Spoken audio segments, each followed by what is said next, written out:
Ladies and gentlemen, what is up? What is up? What is up? And welcome into Leading Off. I am the Welsh, Chris Welsh, joined by Age Bubba. Just a smidge early, Bubba. We are doing the show as far as the live stream goes. If you guys hang out with us on the YouTube, which you should, you absolutely should. The Fantasy Pros MLB channel. Make sure you are following and you'll get notified whenever we go live. Why are we going early, Bubba? Because I'm going to be scooting off and hopefully not making Corbin Carroll uncomfortable, my favorite player in MLB with the jersey on there, because I'm going to be going and securing the Corbin Carroll helmet for the home run contest and just hanging out for a little bit, Bubba. No big deal or anything. Yeah, no big deal. When you text me about this last week, I'm like, yeah, I guess I can change my schedule so you can go hang out with Corbin Carroll. So yeah, we're all good there. Yeah, exactly. Ooh, do I have an echo, Donnie? You hear an echo? Does anybody else hear echo? I do not hear an echo. I also do not hear an echo, but let me know if you guys are hearing anything weird, and I will probably just sit here with my hands out during a live show that I don't think I can. But let's see. Maybe that's you, Donnie. I don't know if anybody else is doing that. Put on socks, Welsh. Don't scare him. Michael, that is actually so funny because I love sandals. I'm 100% putting on socks and my very, very nice Nike shoes. So, because I don't want to freak people out. I have freaky feet. I have huge feet. I wear size 14, Bubba. So I have big feet, and they're just weird toes, and feet are gross. Feet are disgusting. So. I'm a 13 wide, so we got something going here. It's all good. Okay. Yeah, now we're back to the sock. Real quick, this is a very important thing. What is it sock, shoe, or sock, shoe? Sock, shoe. Okay. Yeah. I don't remember if I think I'm kind of indifferent about it. I think I am sock, shoe, though. Like, it's fine. As long as you're not trying to do shoe sock, then I think you'll be okay. Ladies and gentlemen, we've got a whole bunch of stuff to talk about. Thank you guys for hanging out here a little bit early with us. Bubba has put the smackdown, similar to a certain Guardians player did on a White Sox player, to his internet company, because Bubba, you were internetless. What did you do for 24 hours? Bubba had no internet for 24 hours. You were living in the Stone Age. What did you do? Yeah, I already live out in the sticks, so without the internet, the phones don't really work either. So it's a rough go. So we went to the local establishment for the evening, had some times there, and actually read part of a book. Well, I don't do that very often, but really? That's about. I might as well have lit a candle like I was in the Stone Age and read a book, but I still had power. It was a rough go, very, very rough go on Friday. Bubba's out there making drawings like this bicycle could have wings, and I could be rich, and I could fly. I reenacted what was going to happen the next night in Cleveland on the wall, and it worked out. So, all right, so let's get into the stuff and things. We're going to talk to you about a lot of the performances over the weekend. We've got your prize picks going in here, because Leading Off is brought to you by PrizePicks. You guys know that. Use that promo code Leading Off, which we'll tell you about here in just a little bit. But Tim Anderson got knocked into the multiverse. You remember that scene, if anybody watched Doctor Strange Multiverse of Madness, where like Wanda was able to transform her body into another multiverse Wanda? Like that multiverse Tim Anderson felt that knock that Jose Ramirez did on him over the weekend. Big old brawl. Did you see the comments by Jose Ramirez too, by the way, that like it was stemming from the disrespect of the game? I mean, Tim Anderson, if you don't know, is relatively disrespectful, like in life, like having a second family against his first family and stuff like that. But also, I guess, baseball. And I think this was just like the straw that broke the camel's back. It was the accumulation of apparently a lot of stuff that we haven't been privy to between these two, because dude, Tim got up and he just he was ready. He's like, let's go without hesitation. And as would be said from Friday, man, you got knocked out. He got knocked out, and he was stumbling and all bumbly down there. And it came out that they're both going to be serving a multi-game suspension. I'm going to present something to everybody real quick, because it might scare you, because as you know, Joe has talked about the AI initiative that goes on at Fantasy Pros. Now, the only mistake I made here was I didn't get this to Ethan so we could have proper sizes, but you're going to have to follow me. But I went into the Fantasy Pros AI bot and I said, reenact me an image of Tim Anderson and Jose Ramirez fighting AI. And these are the images real quick. This is going to be bad audio, but we can kind of try to represent them. This is the, let's see, this is the first one here. So we're going to get a little naked here, Bubba. So everybody on the sides, you're going to get a little bit naked. So there you go. There's the first one. The scariest part is their arms have armed into each other for AI. If you zoom in there, their arms are arming into each other. But this is the first image that it came out with. Pretty generic. I don't know what that symbol is. Looks like a butterfly on Jose. I'm assuming the right is Jose Ramirez. I'm assuming so, yes, because he's the one that looks like he's landing the arm into the arm punch. Exactly. Now, this is the scarier one. This is AI version 2, if you want to have nightmares. And this is... Oh, no. Oh, no. Oh, no. Jose Ramirez. This turned away from the Jake Paul-Nate Diaz fight, and this turned into MMA.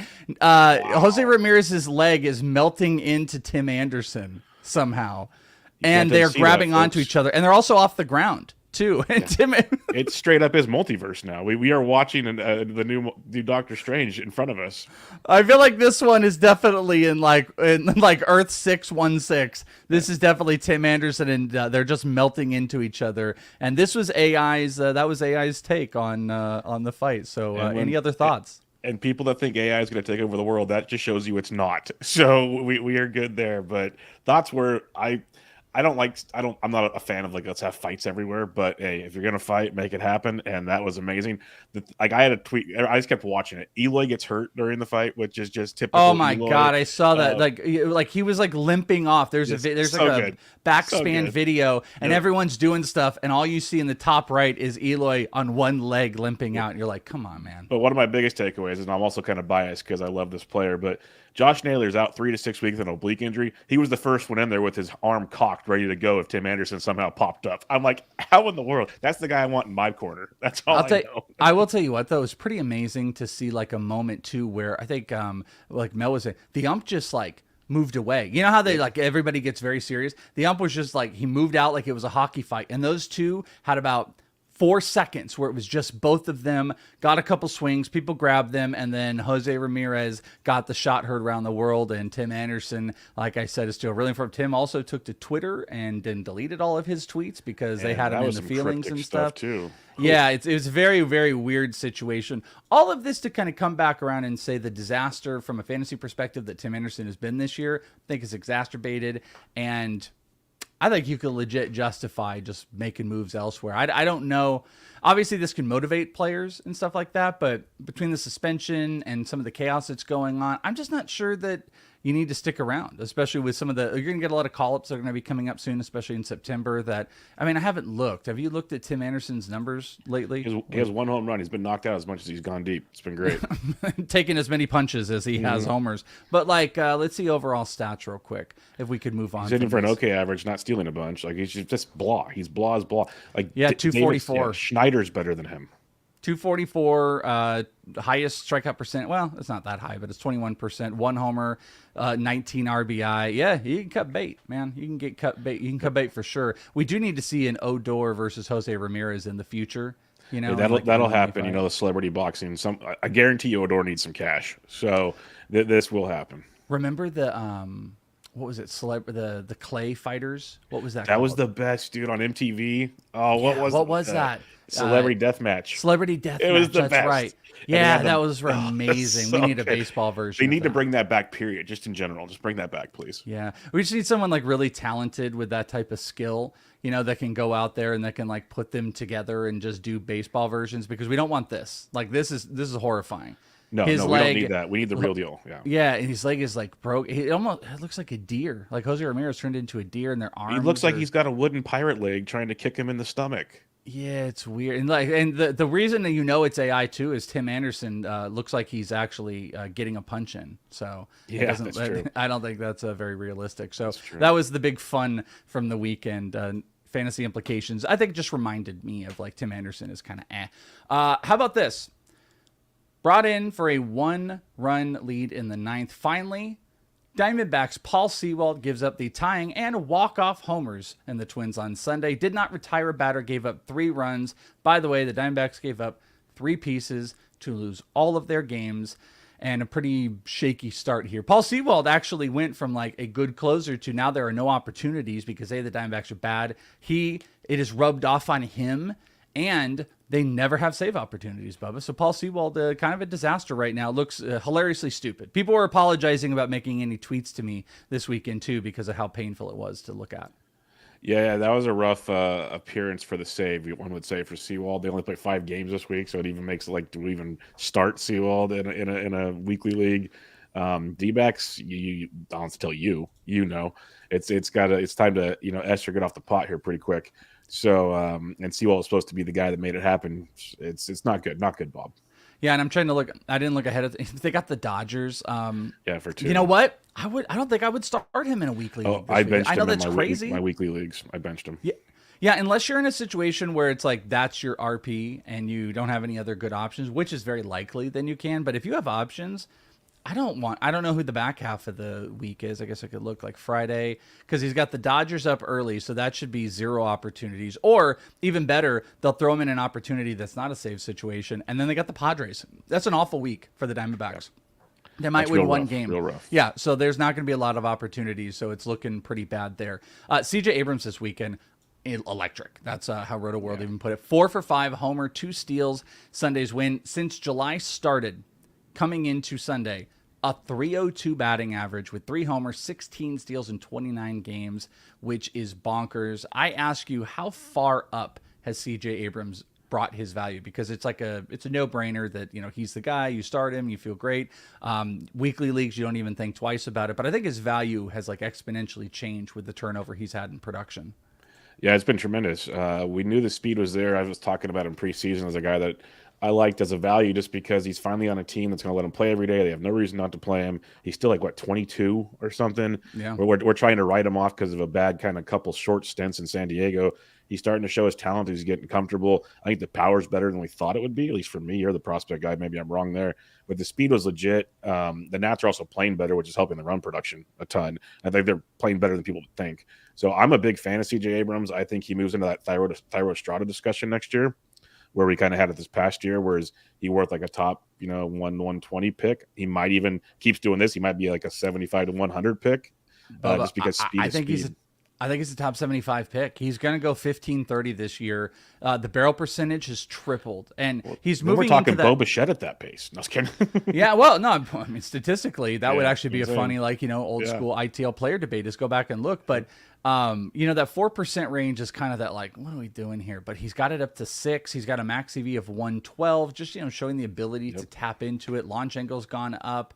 The hard hit has gone up. He just looks good. He looks solid. I think it's a big change. This is a guy I would love to trade for going into next year.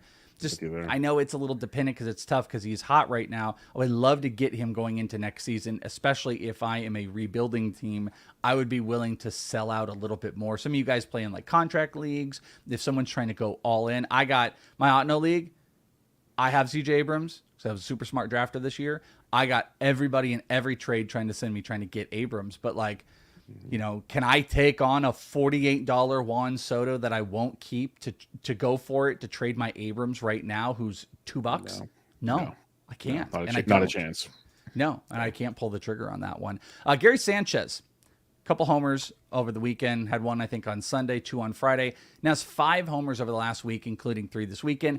15 homers since May 31st, most of any primary catcher, and tied for 6th most of any catcher just in general. So the average absolutely stinks. Your thoughts? Do you think, the power's there, but the batting average is absolute sink. Rest of season, comfortable top 12 catcher, no doubt, or is there question? There's always question with Gary Sanchez. I'll say that much just to be open and honest about it, but I think he could be just because of the power production that he's providing. We always know he's an average sinkhole. We know that for a fact. The only reason why I say maybe is, I was just perusing the waiver wire for stuff this past weekend. You got Freddie Furman from Kansas City's playing great. Campisano's not bad, so it just depends on how that playing time shakes out in San Diego. There's a slew of catchers that are available out there that can make a push in the last 2 months. But for Gary, I'd say top 12. I think it's very, very in play for him. It's right there. We talked about it on CBS last week. It was Yanier Diaz. Yanier Diaz at a homer. Diaz. I would like Diaz. I think the key thing I would point back out is when you're on that back half of the catchers, I think in most like standard leagues, there's enough guys that are this big mush. They're all the same that you could ride a hot hand. So if you want the homer chase, Sanchez is great. Yanier, I think you can chase for average. If they lose it, you just go pick up the next guy. E Week asked Sanchez or Cal Raleigh. No, you take Cal Raleigh for me. I think just because biggest thing is you're locked into his playing time, where Sanchez still could split a lot. Yeah. Yuri Perez going to return to the Marlins starting rotation here on Monday against the Reds. So far this season, it's been great. 2.36 ERA, 1.09 whip in 11 starts. He's an absolute must-start rest of season. There's really no analysis to go through. You just got to get him out there. I would be trying to get plays. Actually, a betting play we're going to talk about here in a little bit is on him. And Chris Sale fired off 4 1/3 scoreless innings in a rehab start on AAA, which is great. This was on Sunday. Struck out 7, walked none, allowed 3 hits over 53 pitches, and he is eligible to return on Thursday. So the question is, Bubba, we could obviously talk about it on Wednesday, but I'll ask you right now, are you comfortable, especially in a weekly league? You'd have to throw him out right now. Would you be throwing him out? Are you going to wait it out for, starting these guys like off of injury is kind of blah. It is very tricky coming off injuries, but most of your teams are handling a lot of injuries right now. So if you have a better option, you can wait on Sale. But I'd probably be I'm like 80% leaning starting Sale. Let's put it that way. Like, would you start Brandon Pfaadt, who's probably going to have the Dodgers, or Chris Sale? That's a good one. That's why you do this for a living. I'll take Sale. What's a matchup? Who are they playing? I can find that out for you here real quick. Yeah, if he goes Thursday, if he comes off the IL on Thursday, that would put him up against the Royals. Yeah. That's why you kind of take that one. It looks like. Yeah. I would bench Pfaadt in this garbage week for a guy. And it's a great because I have Pfaadt going in a lot of places. So I just don't have Sale, but that's a very, very interesting deal. Like RotoWire has their daily pitching matchups. He's not even on the list yet because it's still up in the air. So it's a tough. That's the other part is like, what if for some reason like, oh no, we're gonna wait a little bit longer, and then you don't even get to use him this week. Yeah, which would be blah. Yeah, that's a possibility. That's a danger that you've got here. A little rookie action. Davis Snyder continued a strong debut, going 4 for 5 with a homer, 4 RBI on Sunday against Boston. 24-year-old now over 3 games. 692 with 2 homers. He was hitting 275 in AAA. He had 21 homers and 9 steals in 81 games. This is messy. I did it, man.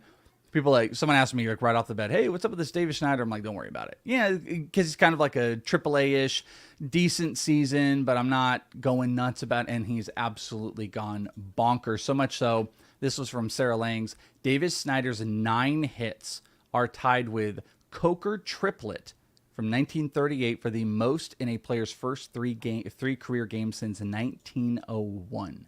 So little bit of business going on here. It's obviously going to offer him more playing time. So right here, Anthony had asked Jake Bauers tonight who to pick up or put a waiver claim in for Snyder for Tuesday. So maybe this will kind of set the stage here. Is Snyder someone of interest for you?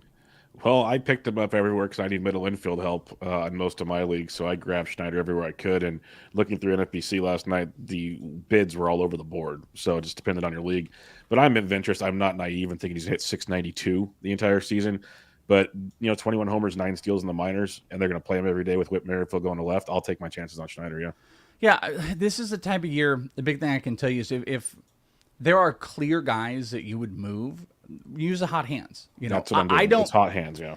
I don't think David Snyder long-term is going to be like a thing. I could be completely wrong.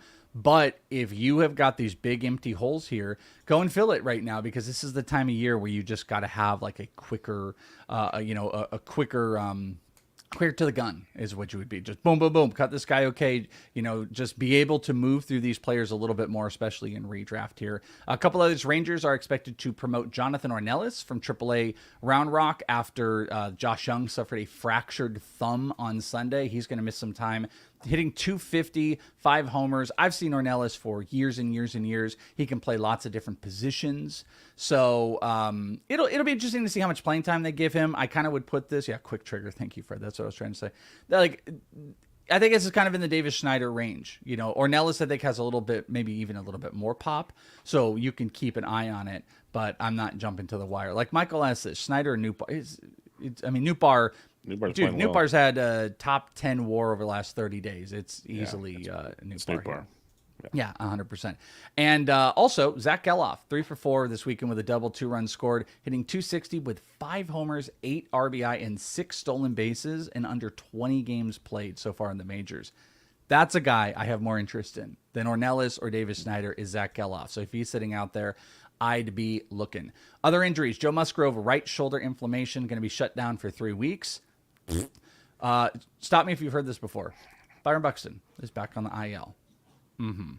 Jake Fraley going to the IL with a fractured toe. I feel that. Josh Naylor with an oblique injury, going to be out 3 to 6 weeks, even though you said he was out there trying to get some punches in, dude. Amazing. Just like wham, wham. Like, what are we doing, man? Carlos Rodon left his Sunday start with hamstring tightness. That's not good. Tyler Glasnow was scratched from Sunday with back spasms, though they did say that they feel confident he'll be able to lock back into his next start. And I think we are setting up for the worst of worst news. Yes. Shane McClanahan 100%. is meeting with team specialists for a second opinion on his forearm tightness. He's flying out to California. Now, I don't want to be an alarmist, but this is going to be a bad injury. His season's done in my mind, and I think next season is in question with going for second. Literally, 85%. Yep. It's always bad second opinion. The second opinion always equates to bad. This whole thing's been bad. He had the first MRI and the Rays, like, we have our diagnosis. He's going back to Florida for testing. Now he's going to California. When you need this many tests, no, not a good thing. No, it's bad. It's really bad. If it's not great, but you know what? Tag me, at me. Just brace for the worst right now. That's all we're saying. I'm gonna poke Eno too to dig into the Rays thing. The Rays injuries between Glasnow and Springs and Rasmussen, and now there's got to be something. There has to be. Well, I've been saying one thing that makes me curious is they said it forever. They have like an 80 pitch limit on their staff outside of McClanahan, and all these guys, are they just going as hard as they can for 80 pitches? And maybe that's the problem. Like, what are we doing here? Yeah, I don't know. I mean, we did see that when McClanahan got hurt, he had added like 2 miles an hour velo on his slider. So that could be something with it. I don't know what it is. There's something in the air there, and I don't like it whatsoever. I'd put this in our Joe's Tough Guys, Welsh is Just Ken section, but just throwing it out there, I thought this was great. Trey Turner, who has been hitting sub 240, does have 11 homers and 21 stolen bases. I will point out is being outproduced in fantasy by CJ Abrams. He has 27 stolen bases. I think the same amount of homers, but it's been a bad go for Trey Turner. This weekend, he picked it back up, had 4 hits. He had a homer on Saturday, 4 RBI. The coolest thing about it, and I wish I could have pulled the art for it, but the crowd just cheered him. The most anti-Philly thing you ever see. Philly's always throwing batteries at people, and they're just awful. And they got and rallied behind Trey Turner. He hits a homer. Everyone freaks out. I don't know if you saw this. Trey Turner then took out a billboard in Philly just saying, "Thank you, Philly," with him on it. And that was pretty cool. That was kind of a cool thing I like when players connect that much. The last thing we had with a player in Philly was Alec Boehm being like, "I hate this place." And Trey Turner's out there pushing through and buying billboards, to tell people thank you. Yeah, I think the Philly fans are going to love Trey, obviously. And it's, year one of a big contract.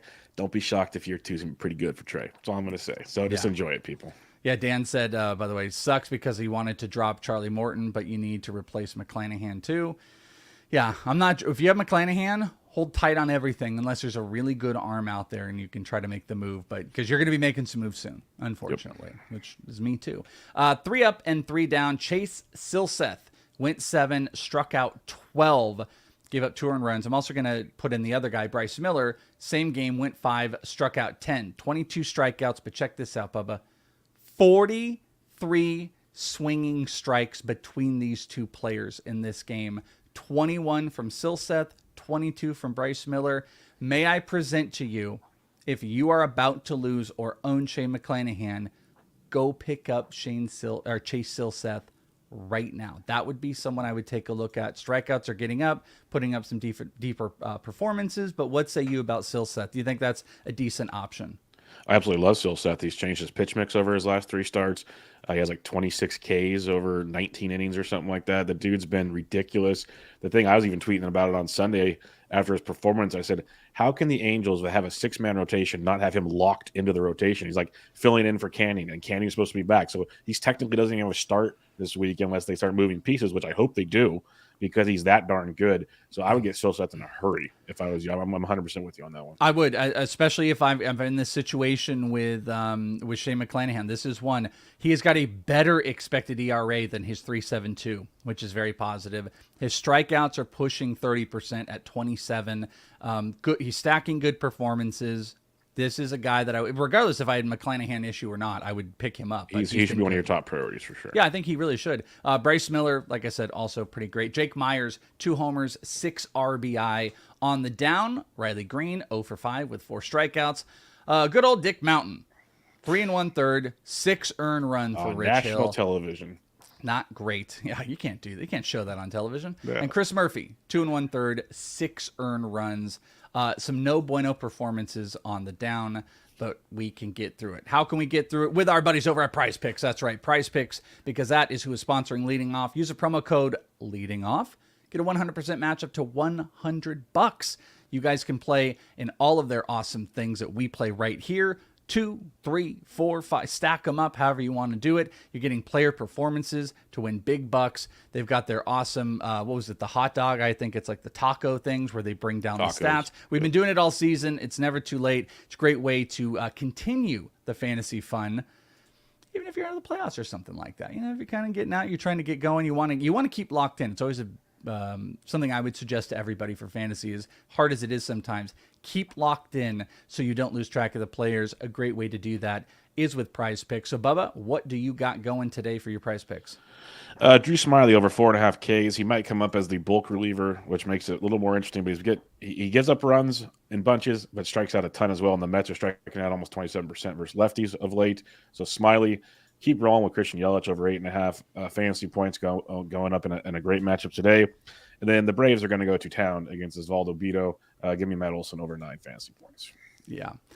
Okay, so for my I actually went with like all pitchers. I decided to do an all pitcher fantasy score play this because I like these 3. I went Dane Dunning, 33.5. Dane Dunning, his strikeout prop up to 5.5. If you guys don't pay attention, it's at 3.5 always. So he has been playing up 33.5 for him with the Rangers. I've got Pablo Lopez fantasy score 36.5 and Brandon Bayo 30.5. All good matchups here. I think I've attacked the A's, the Tigers, and the Royals with my pitchers today, so you can kind of see what my logic is. Over on the betting side, speaking of Atlanta, I've got a 3-team money parlay that I placed last night. So here it is. Atlanta money line, Texas money line, and then going with my pitcher. This is the same, trying to get most of the same crew for some of my prize picks. I'm taking Minnesota first 5 money line. I'd be totally fine if you want to take the full game. I'm just taking the first 5 on Pablo Lopez. So it's first 5 money line Minnesota, Texas Atlanta money line. Smush it all together. Get a little bit more than 2-1 on your money. That's my parlay for the day. Freddie Peralta strikeouts. I just am not. I can't feel it. It's 8.5. It's minus 135. It's against a great matchup for strikeouts, but no. I don't see us getting there. I know he just had a big performance. I'm playing the under, and then I'm also backing Yuri Perez minus a half a run or minus in favor of a run through the first 5. They'll be up by 1, minus 115. Marlins up through the first 5 is what my bet is. What do you got? I got Chicago Cubs first 5 plus a half at plus 105. It's kind of just been juiced up a bit since I put this in this morning. But going up against Kota Senga and company, I think it's at least a tie game. The Cubs are the best team in baseball right now, over the last week at least. So that's pretty wild. I'll take the Giants first 5 minus 120 with Logan Webb going against Patrick Sandoval. I like my chances there. And then I'm going to take just the positive value here on Ellie De La Cruz over 1.5 total bases at plus 125. Yes, I love Yuri Perez. I also don't like the Miami bullpen. It's Great American Small Park. Like Ellie De La Cruz could turn a single into a double. I know he's striking out a ton and struggling. I get it. But to get plus money on a guy like that, I'll take my chances in Great American Small Park all day. All right, I like those. Huey asked, would you rather Silseth or Grayson Rodriguez? Still Grayson. It's Grayson because he does a locked-in roll for one. Yeah, and then Mike asked about Geloff. Rewind a little bit. Adam. We just talked about Adam. Geloff. Just Adam. Yeah, absolutely, and Adam. DFS real quick. What do you got on the DFS slate today? It's an 8-game slate starting at 7:05 p.m. Eastern. A lot of high-priced pitchers. You got Spencer Strider versus Pittsburgh for 12.8. Obviously great. Garrett Cole, though, at 11.3 against the White Sox. I love saving $1,500 and getting some Garrett Cole. If you want some value, you mentioned Dane Dunning earlier. Great spot there versus Oakland. I think Cole Reagans, though, against Boston at 5.2K. Boston's not bad, but a good value if you want to punt the pitching position. Stacking it up, Milwaukee versus Peter Lambert. Just keep attacking Colorado pitching. That's simple. Texas versus Ken Waldichuk is an amazing spot, obviously. And then, Atlanta versus Osvaldo Vito. So simple ones there. And then some value. We heard about Jake Myers earlier in the show, or Jake Bowers, I mean. He's crushing it. He's 2.6K versus Cease. He's first base outfield eligible, so that's a great value. And then the chalkiest value you'll see on the day, and it's worth it, Davis Schneider, 2.7K against Gavin Williams. So just take that and run with it. Gavin might be a little tough matchup. On the homers today, I'm going to back Pete Alonso. I'm going Petey Tanks here for my home run call. Who do you got? I'm going Jorge Soler against Brandon Williamson. Soler loves him some left-handed pitching. You combo that with Great American Small Park. Let's go. We got the board here. The board does not show me, but it does show Blue Harvest has taken a resounding lead. Commandingly. 5 homers. Number 1, 45 homers. JJ Tater's down at 40. Razor Ramon, 39. Wonky is still on there. I think I got to 30 or 31 this weekend. It is ironic that, we are seeing a 5-homer lead, and today is the day that I am going to be stepping out. Right after this, I'm going to quickly get the pot up for everybody, and I'm cruising out to go see Corbin Carroll and see that helmet get signed. And haven't decided. I don't know. I might bring it back with me, though I do not want to ship it. So maybe we'll keep it with Dennis Sidler. I don't know. But that's getting signed, and Blue Harvester is going bonkers. But you guys want to take part in this for next year and this year for any of the awesome stuff, make sure you go check out Fantasy Pros on the Discord. Get in. You guys can hang with us. You can take part. That's how we do the home run contest. But that's it, man. That was an easy show. We're kind of burning through. No crazy extra time because, like I said, I am episode up, bailing out. Hopefully, don't creep Corbin Carroll out. I'm just sitting back there. I'm like, I believed in you all year, man. I believe you're my guy. I was always saying you were going to be good. I got to not do all that. Yeah, you're my boy, Corbin. You're my boy. I had to just try to be normal and chill. But I picture you walking through with the gift with the pimp with the hat and the cane. What's up, Corbin? Yeah, what's up, Corbin? What's up, my man? Let's go. We did it. We did it. Trying to dap it up and stuff. You, me, we did it, Corbin. We did big things this year. That's right. We dab it up. I might do that. We'll see what happens. I'll see if I can get some videos, some pictures. Again, if you tuned in late, apologies. It's early. That is the reason. Thank you guys for doing it, though. We are back to normal time. Everything is back to normal on Wednesday, so no worries at all. Me and Bubba out here to break it all down. We got you. So thank you guys for hanging out with us. Right here and leading off for Bubba, I'm Welsh. Peace, my friends. Goodbye. Bam! Bam, bam, bam, bam, bam, bam. Oh, it didn't end. Bam! Bam, bam, bam.